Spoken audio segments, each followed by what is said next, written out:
Hi guys, welcome to back my new blog. તમે જોઈ શકો છો હું આવી ગયો છું બુટ ભવાની માના મંદિરે. તમે જોઈ શકો છો મારી પાછળ એક્ઝેક્ટ જમણવાર ચાલુ છે. તે જમણવાર સવારે 11 વાગે આપે છે. હું તમને બતાવું છું હમણાં બુટ ભવાની માનું મંદિર. તમે જુઓ મારી પાછળ જ છે, જોઈ શકો છો બુટ ભવાની માનું મંદિર છે.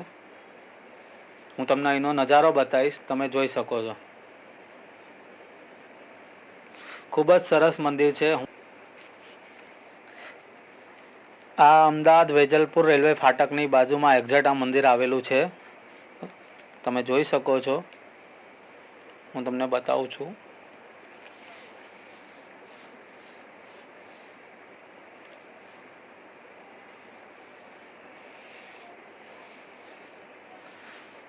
આ મંદિરે દર શનિવારે હું આવું છું અને મને સારો વિડીયો ગમ્યો હોય તો લાઈક કરજો ને પેજને ફોલો કરજો. જય બુટ ભવાનીમાં.